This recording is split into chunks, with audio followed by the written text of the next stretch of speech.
wabarakatuh. Alhamdulillah, alhamdulillahilladzi an'amana bi ni'matil imani wal islam.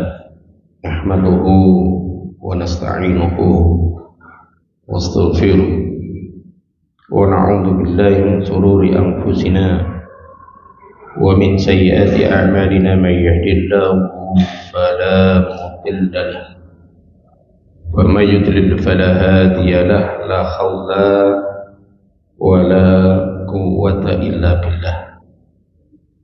Asyhadu an la ilaha illallah wahdahu la syarika lahu wa asyhadu anna Muhammadan 'abduhu wa rasuluh.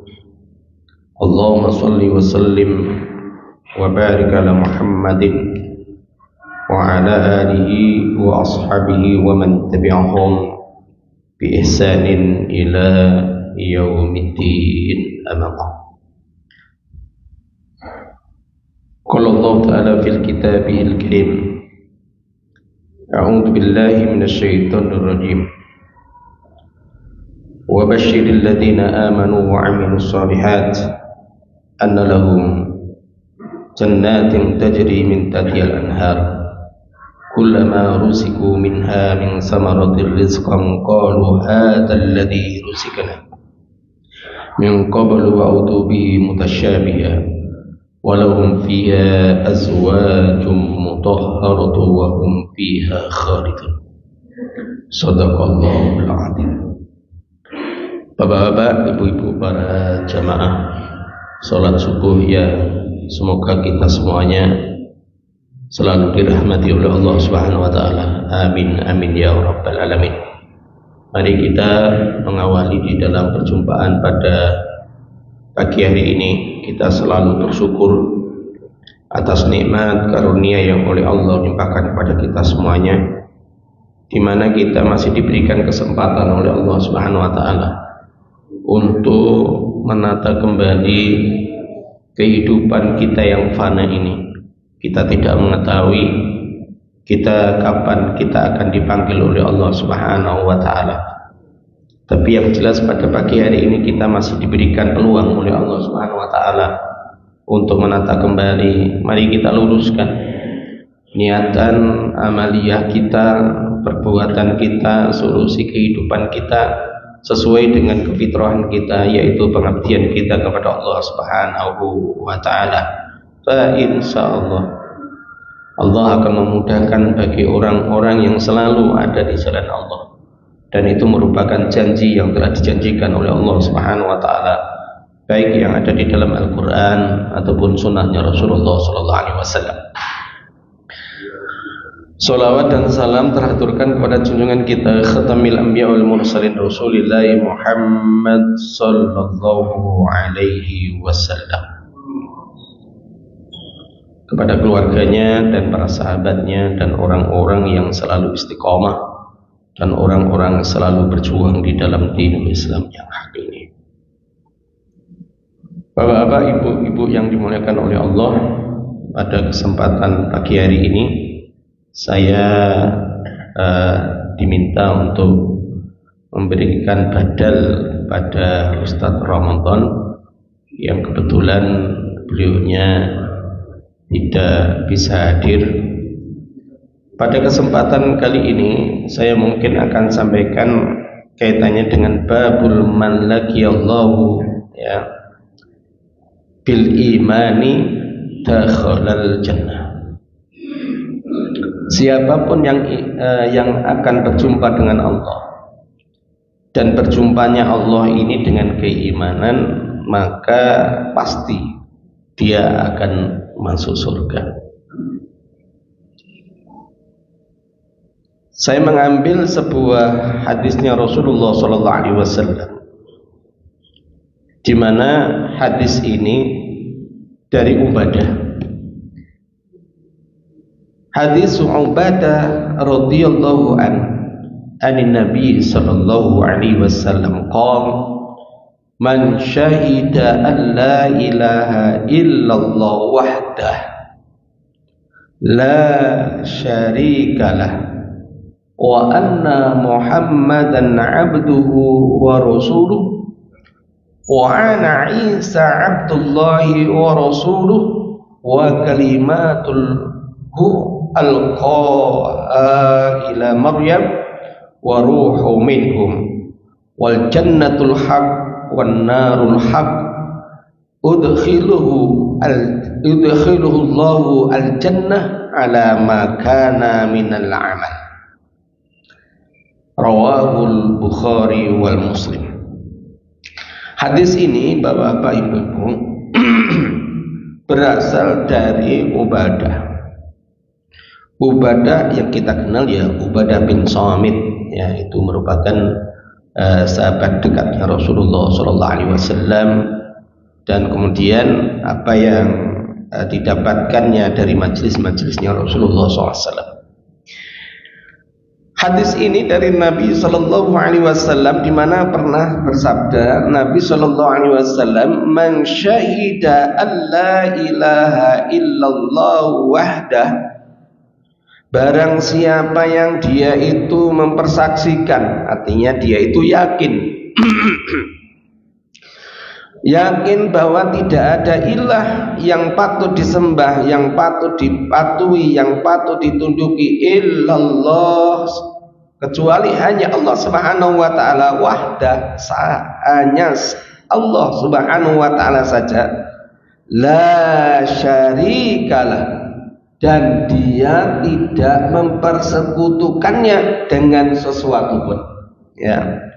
Wa anna Muhammadan abduhu, dan sesungguhnya Muhammad itu adalah hambanya, wa rasuluhu, dan utusan Allah Subhanahu wa taala, artinya utusannya Allah, ya. Wa anna Isa abdullah, dan sesungguhnya percaya pula bahwa Isa itu adalah hambanya Allah. Karena sekarang ini ada sebuah pemikiran, dan pemikiran ini memang dijual. Mungkin kita sudah mengenal, dan ini yang membawa Departemen Agama pada masa pemerintahannya atau Menteri Agamanya yang sekarang diburu KPK. Siapa itu? Yang keluaran SMA, Sakuf, ya. Itu proyek Bapak Ibu, perlu kita ketahui bersama. Apa itu? Yaitu moderasi. Pernah dengar gak ini? Moderasi itu kalau di dalam pemikiran, ya, kalau kita kan kebetulan memenetrasi terhadap pemikiran liberalisme, sosialisme, kemudian sekulerisme, maka sesungguhnya moderasi itu lahir dari pemikiran pluralisme, menganggap semua agama sama dan benar, artinya benar. Sehingga mereka mengatakan bahwa orang yang mengaku agamanya benar itu subjektivitas. Nah, ini salah. Kalau kita mengatakan salah. Kenapa? Karena kita sudah dibimbing oleh Allah bahwa sesungguhnya agama yang benar, agama yang diridhoi oleh Allah Subhanahu wa taala, siapa? Islam. Ya, inna dina indallahil Islam. Mereka mengatakan, loh itu kan doktrin, ya kan, gitu ya. Ini sebuah keyakinan. Apabila seseorang itu tidak mempercayai terhadap keyakinannya, berarti apa? Ragu. Kalau ragu, maka sesungguhnya dia telah mengurai keimanannya. Apa makna mengurai itu? Melepaskan terhadap keimanannya, karena iman itu kalau di dalam kitab tauhid dinyatakan iman itu harus tasdik, membenarkan. Tasdik yang sampai apa? Hakul yakin, ya. Hakul yakin itu tidak ada kesamaran, tidak ada keraguan, tidak ada asumsi. Ya wis apa kan? Ayo. Itu hakul yakin. Walaupun sesuatu tadi mungkin kita ini tidak bisa mengindranya, tetapi ada pemberitaan yang notabene di situ itu kemudian kita pahami bahwa itu muncul dari keyakinan, maka tetap hakul yakin. Ya, seperti halnya nanti saya bacakan hadis ini karena kita ini kan perlu ada bukti kan gitu ya. Sehingga kalau kita ada bukti berarti kalau siapa yang mengeluarkan atau siapa yang memberitahukan ini, kapasitas yang kita mesti tidak boleh tidak, mesti harus kita terima, itu siapa yang sumbernya? Allah dan Rasul. Selama itu dari Allah dan Rasul, wajib hukumnya kita terima. Baik persoalan yang sifatnya dhahiriyah, yang nampak di mata kita, ataupun yang sifatnya itu ghaibiyah, yang sifatnya ghaib. Ini Bapak Ibu-ibu, saya lanjutkan. Selain kemudian barang siapa yang dia meyakini bahwa sesungguhnya tidak ada ilah kecuali Allah Subhanahu wa taala saja dan tidak boleh mempersekutukan dengannya. Kemudian yang kedua, wa anna Muhammadan abduhu wa rasuluh, dan meyakini bahwa Muhammad itu adalah hamba Allah. Nggak boleh kita menuhankan Muhammad. Ya. Tetapi kita harus memahami bahwa Rasulullah SAW adalah manusia yang terpilih dari Allah Subhanahu wa taala, yang mana Allah memberikan sifat maksum kepada Rasulullah SAW. Sehingga apa yang keluar dari Muhammad SAW illa wahyu yuha. Jadi apa yang disampaikan oleh Rasulullah SAW berupa baik itu perilakunya, baik itu ucapannya, baik itu diamnya Rasulullah SAW, maka semuanya tidak lepas dari wahyu Allah Subhanahu wa taala. Sehingga kalau jabaran ini Bapak Ibu panjenengan akan mendapatkan ya, hadis itu apakah dari pikirannya Muhammad? Tidak. Hadis qudsi itu apakah dari pikirannya Muhammad? Tidak. Semuanya adalah dari petunjuknya Allah Subhanahu wa taala. Semuanya dari ilmu yang datangnya dari Allah Subhanahu wa taala. Dari mana itu? Yaitu wahyu yang diberikan oleh Allah kepada Rasulullah sallallahu alaihi wasallam. Sehingga bagi kita semuanya, sesuatu keyakinan apapun yang datang dari Allah Subhanahu wa taala dan Rasulnya, mutlak kita wajib hukumnya untuk menerima tanpa timbang-timbang. Tanpa timbang-timbang itu. Gak usah dipikir meneh. Gitu ya. Gak usah istilahnya ditimbang, oh ini aku, oh ini nanti biaya, ini biaya. Enggak. Ucapan orang-orang yang beriman sebagaimana di dalam surah An-Nisa itu apa? Hanya dua kata. Apa itu? Sami'na wa ata'na. Selanjutnya Bapak Ibu, selain abduhu wa rasuluh, dan Rasulullah sallallahu alaihi wasallam itu adalah utusan Allah, utusan untuk apa? Sebagaimana yang di dalam Al-Qur'an, arsala rasulahu bil huda wa dinil haqq, bahwa Rasulullah sallallahu alaihi wasallam diutus oleh Allah Subhanahu wa taala membawa agama yang hak. Yang hak itu yang mana? Islam ini. Ya.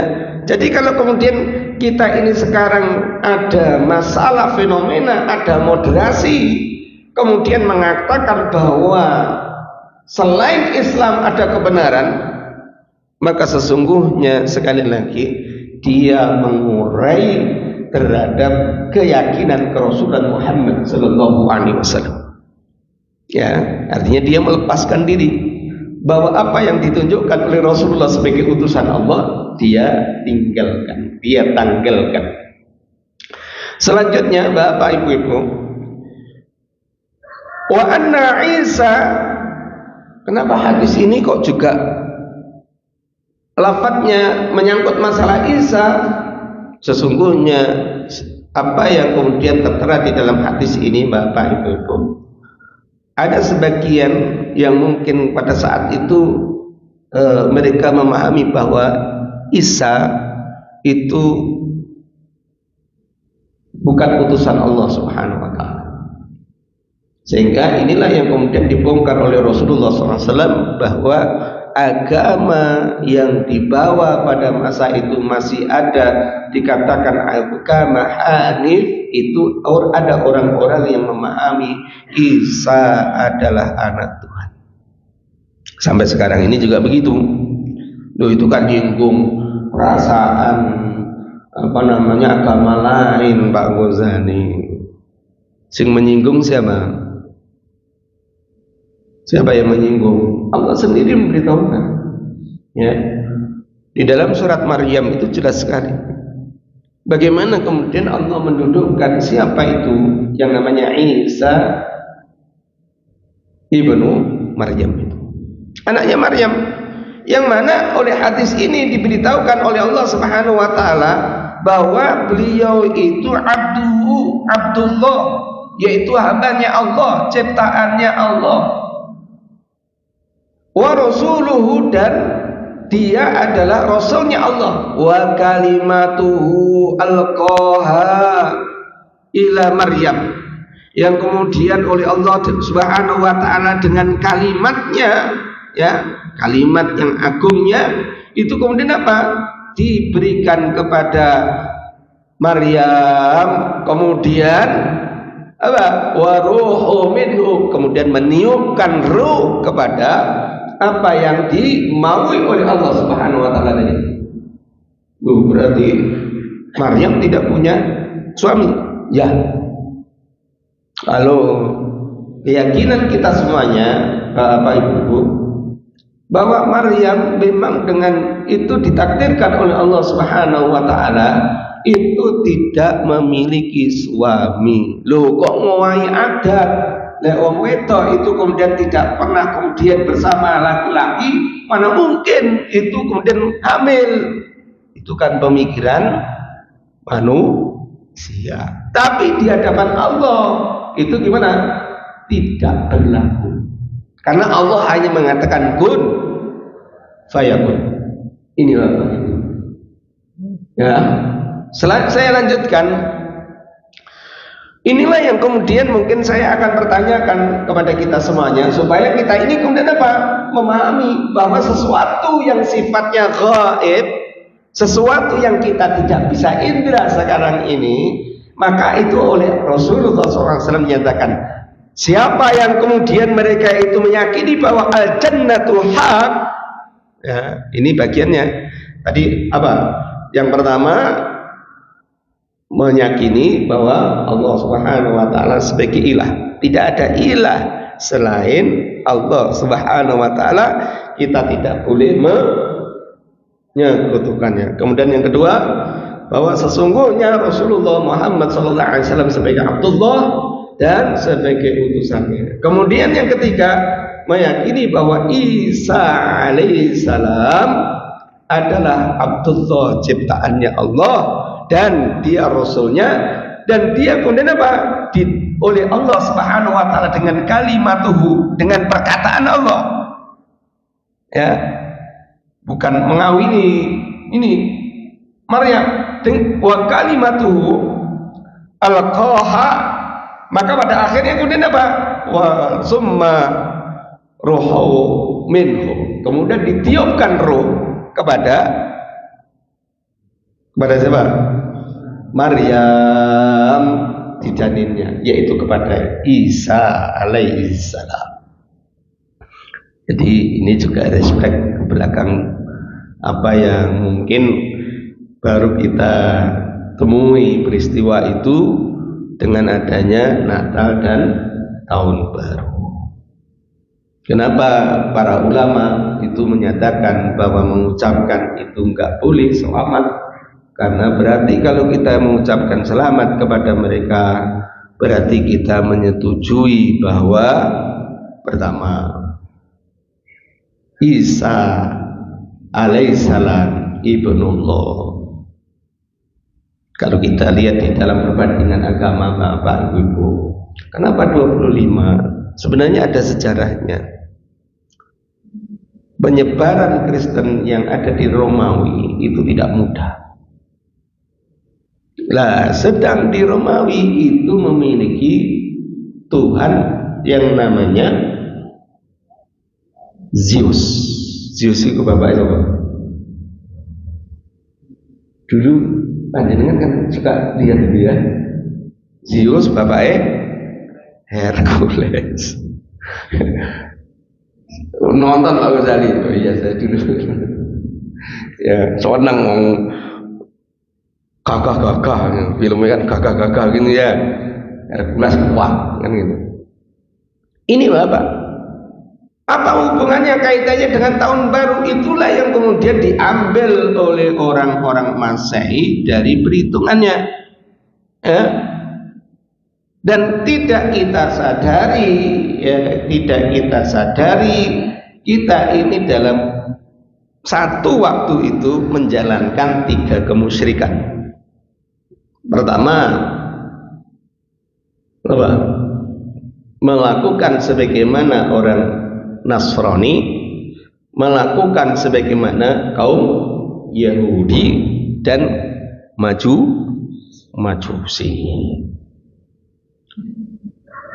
Kenapa kok bisa begitu? Ya, dan itu banyak orang yang tidak merasa, banyak orang yang kemudian merasa biasa. Jadi kalau kemudian orang melakukan kekafiran, apakah dia tidak sadar bahwa dirinya ini dia melakukan kafiran? Oh, enggak sadar karena sudah terbiasa.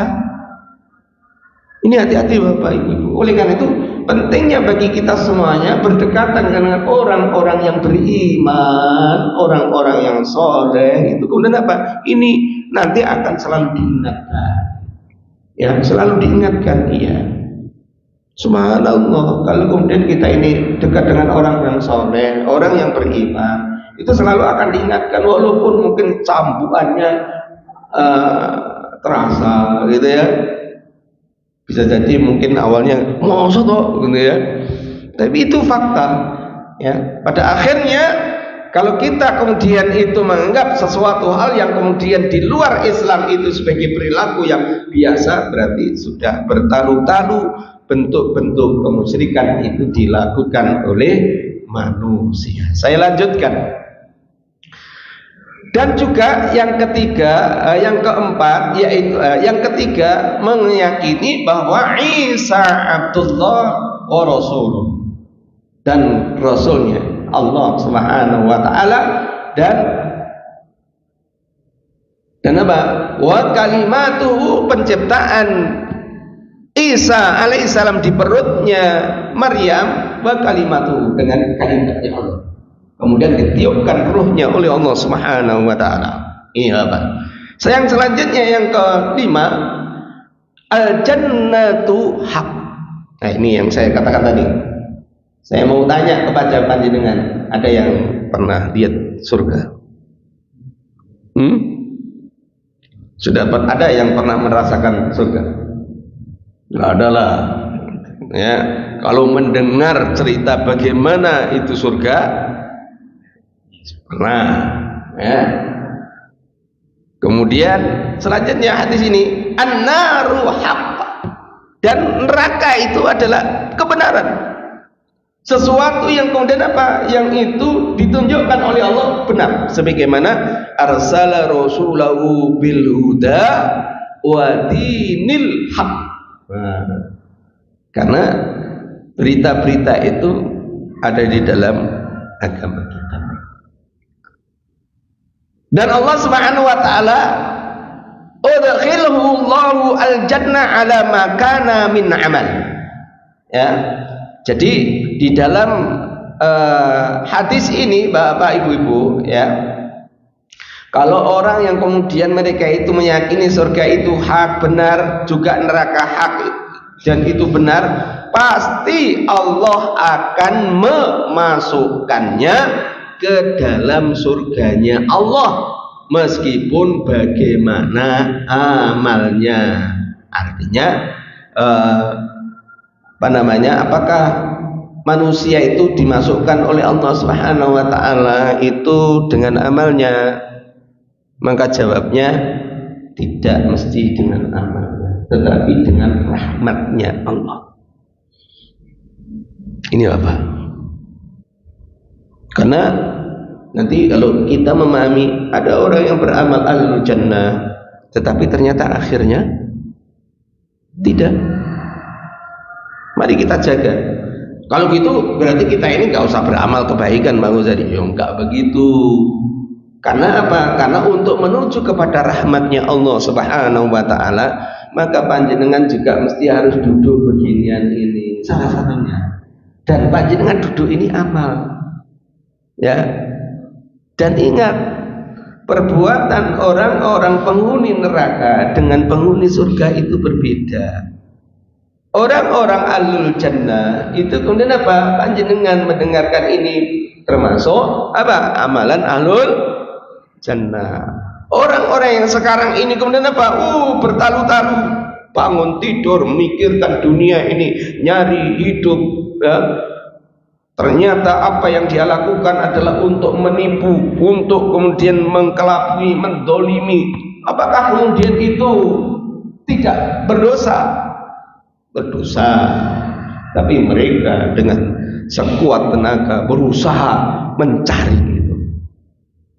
Ya, ayo kita beramal mencari rahmatnya Allah. Sehingga setiap mubaligh, setiap dai akan selalu kemudian mewasiati kepada kita semuanya. Mudah-mudahan kita semuanya mendapatkan rahmat Allah Subhanahu wa taala.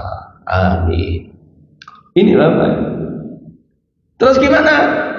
Tatkala kalau kemudian mereka itu atau kita ini dalam kondisi yang sudah demikian ini, maka apabila Allah Subhanahu wa taala mewafatkan,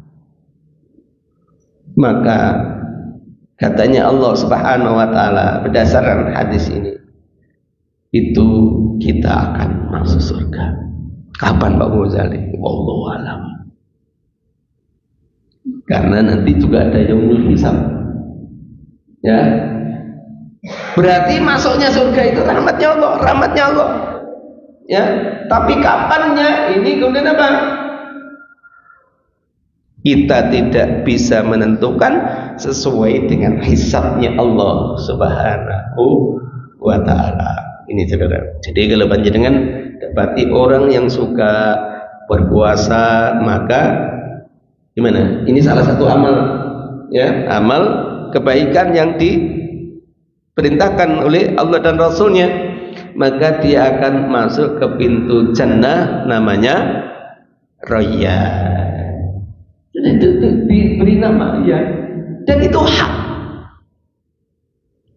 Nanti ada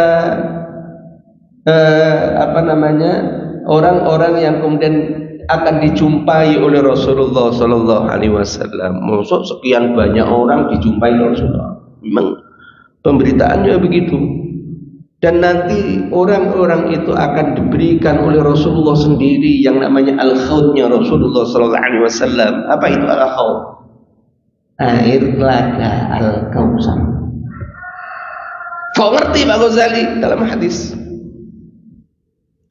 Mau sosok ini banyaknya orang Rasulullah mampu itu. Nah ini, mari Bapak, logika kita tentang jannah dan nar, yaitu jannah dengan neraka, surga dengan neraka itu kita tidak bisa kemudian cerna di dalam akal kita sekarang. Kenapa? Ada dalam sebuah hadis ya, yang mungkin di akhir-akhir kalau masih mengkaji al-lu'lu' wal marjan, ya, di dalam bab kaitannya dengan jannah wa sifatu, surga dengan sifat-sifatnya.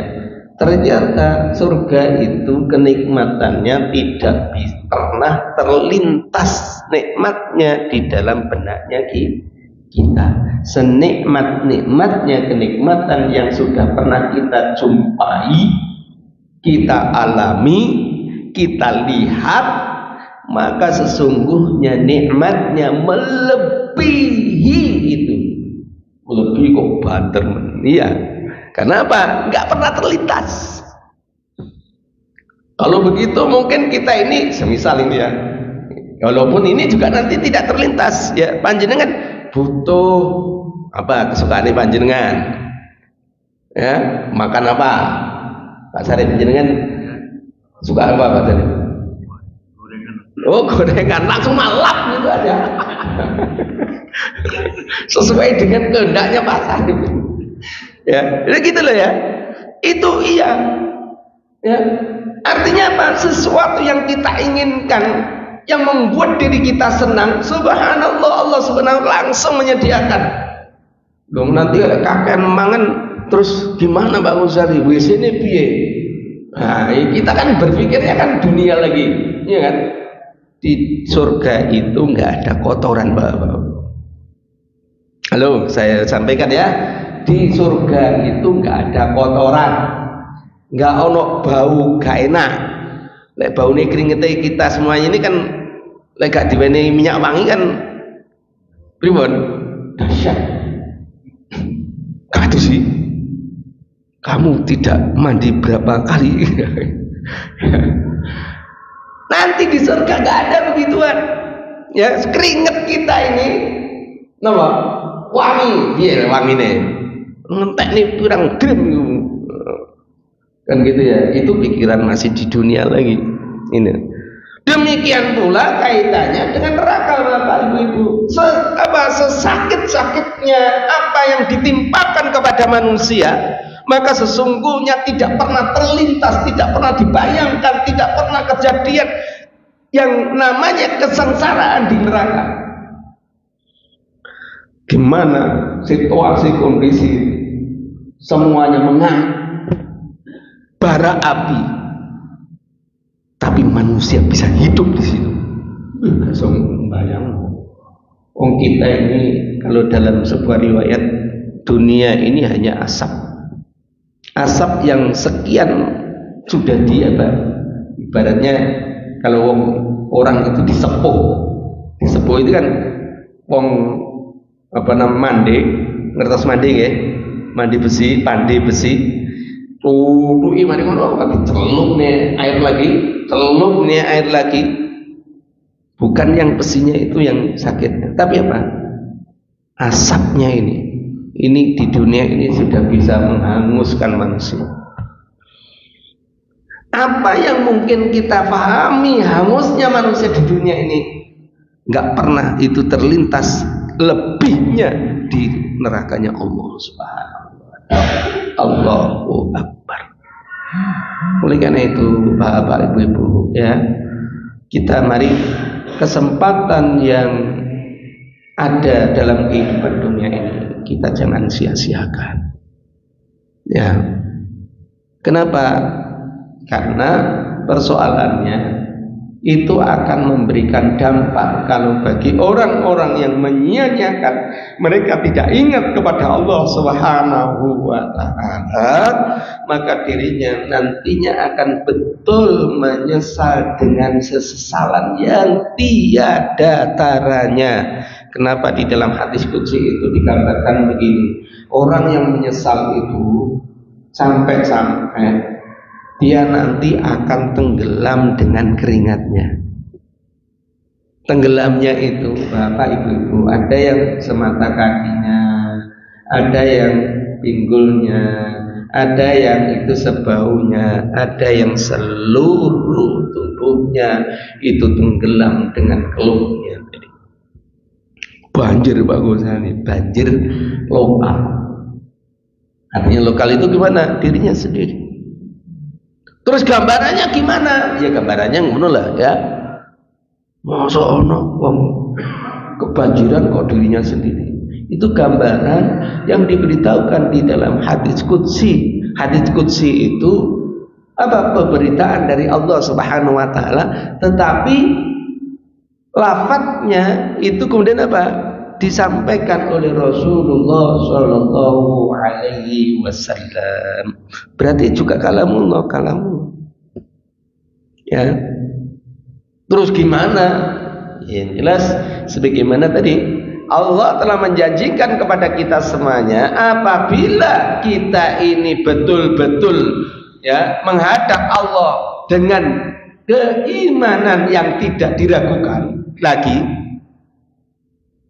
maka pasti kita ini akan masuk surganya Allah Subhanahu wa taala. Lek panjenengan masih ingat kajian di dalam Lu'lu' al-Marjan dalam bab iman ya, bagaimana kemudian nanti orang itu akan diberikan syafaat oleh Allah melalui Rasulullah sallallahu alaihi wasallam. Tidaklah kemudian serta-merta kemudian dia mengaku umatnya Rasul, tidak. Orang yang betul-betul di dalam kehidupannya dia mengikuti ittiba Rasulullah Muhammad sallallahu alaihi wasallam. Ittiba ya, mengikuti ya.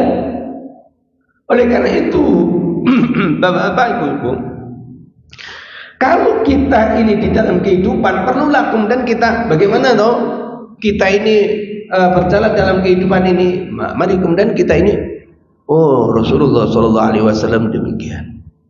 Oh ini petunjuknya Nabi Sallallahu Alaihi Wasallam demikian. Mari kita selalu begitu. Artinya apa? Betul sebagaimana yang kemudian kita oleh Allah Subhanahu wa taala diingatkan ya, yaitu di dalam firman-Nya Allah bahwa Rasulullah sallallahu alaihi wasallam sungguh Rasul itu diutus untuk kemudian apa? Arsala laqad kana lakum fi Rasulillahi uswatun hasanah. Sungguh Rasulullah sallallahu alaihi wasallam itu di apa? Ada dalam diri Rasulullah itu ada uswah hasanah. Jadi kalau di sini ada lakot Bapak Ibu, ya, lakot kana lakum, berarti apa? Tidak ada keraguan lagi. Ya, di situ kalau kita jabarkan ada harfu ta'kid. Harfu ta'kid itu ya kemudian jatuh setelahnya itu fi'il madhi. Ya, maka di situ memberikan makna gimana? Allah menjanjikan, Allah memberitahukan, tidak ada penafsiran yang lain. Berarti pasti bakal jadi, pasti kot ini, oh iya kot ini. Laqad kana lakum fi Rasulillahi uswatun hasanah. Jadi pada jiwa Rasulullah sallallahu alaihi wasallam itu ada uswah hasanah. Apa hanya sholat saja? Tidak. Ya, baik itu sifatnya ibadah maqdhah ataupun sifatnya ghairu maqdhah. Ya, kalau dicontohkan oleh Rasulullah SAW, ambil contoh itu bisa jadi contoh untuk menjalankan dan contoh untuk meninggalkan. Itu Bapak Ibu. Hanya saja ada hadis yang lain Bapak Ibu, fitnah akhir zaman. Dan ini sesuatu yang sifatnya realitas sebagaimana sekarang ini. Banyak orang yang mereka itu mencari petunjuk, banyak orang yang ingin mencari kebenaran, tetapi mereka tidak mengambil tuntunan dari Rasulullah sallallahu alaihi wasallam sebagai petunjuknya. Kok iso iya ya? Kemudian diberitahukan, oh ini loh berdasarkan Rasulullah sallallahu alaihi wasallam demikian. Nah, dia malah milih yang kamu itu hidup di mana? Kamu itu wong kamu di sini ini harus mengikuti sini. Ya, ini banyak orang yang kemudian ada dalam peradaban yang ada sekarang ini seperti itu.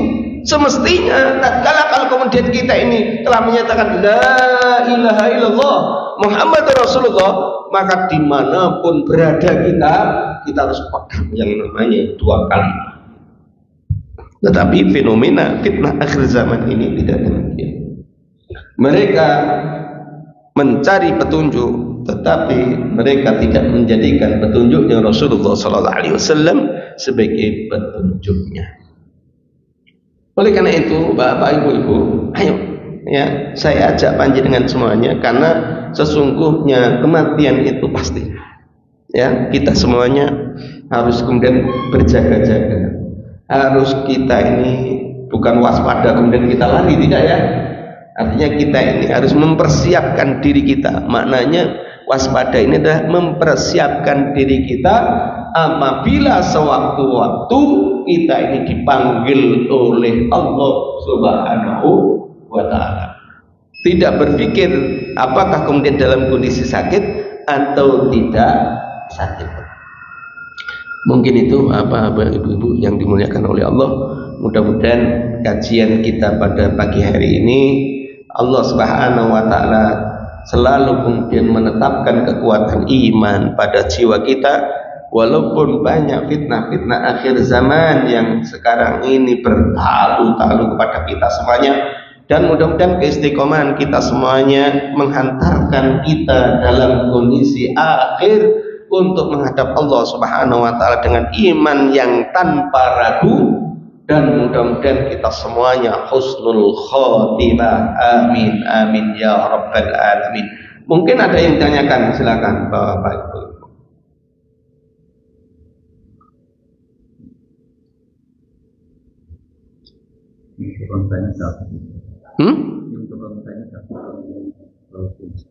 Oh, Pak Husain sakit. Ya, kita berdoa untuk Pak Husain, mudah-mudahan Allah Subhanahu wa ta'ala memberikan kesembuhan kepada Pak Husain. Amin amin ya rabbal alamin. Nggih, Pak. Betul. Kita kembali kepada yang disampaikan oleh Bapak Ustaz tadi. Ya, tadi di surat Al-Imran berkata inna dina indallah al-Islam. Iya. Nggih. Siapa yang menyelisih dengan itu, bagaimana apa balasannya ini bagi orang yang berbuat seperti itu? Ya, Bapak-bapak, ibu-ibu, kalau saya mengambil di dalam surat Al-Baqarah,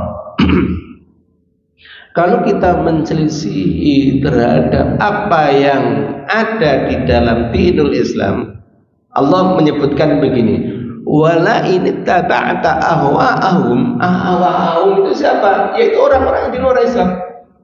Ma ja'aka bihi minal sedang kalian kemudian apa? Telah datang kepada kalian semuanya al-ilm. Ilmu itu apa? Islam.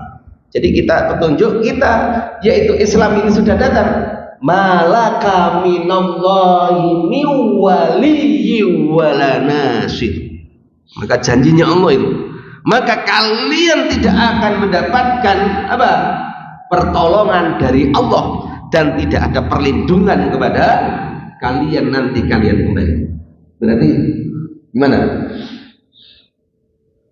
Sangat berbahaya bagi kita semuanya. Sedang kita semuanya tidak memiliki kekuatan apa-apa, dan kita selalu apa? Minta kepada Allah dengan menyatakan la haula wala quwwata illa billah. Oleh karena itu Bapak Ibu, ya, kalau Allah sudah menyatakan tidak ada perlindungan, tidak ada pertolongan, maka sesungguhnya sebuah kehinaan, kerugian yang sangat besar apabila kemudian manusia tidak memperhatikan ini, malah kemudian dia mengambil petunjuk selain Allah Subhanahu wa ta'ala dan Rasulnya. Karena yang namanya Islam sudah datang kepada kita semuanya, ya, maka itu akan menjadikan sebuah kerugian yang besar bagi siapapun yang meninggalkan. Sehingga kenapa ada surat Al-Asr? Siapa yang kemudian tidak merugi? Sesungguhnya semua manusia merugi, illal ladzina amanu, kecuali orang yang beriman, wa amilus shalihat, yaitu refleksi dari keimanan itu dia melakukan amal yang soleh, amal yang sholihat. Bagaimana amal yang sholihat itu? Yang ditunjukkan oleh dengan keimanannya dari wattawasau bil haq, dan dia selalu menasihat-nasihati dalam kebenaran, wattawasau bis sabr, dan dia selalu menasihati di dalam kesabaran. Begitu Pak. Ada lagi mungkin ibu-ibu?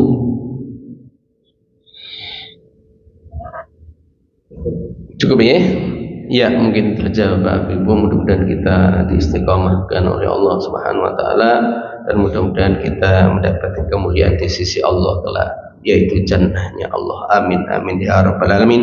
Subhanakallahumma wa bihamdika asyhadu an la ilaha illa anta astaghfiruka wa atubu ilaik. Assalamualaikum warahmatullahi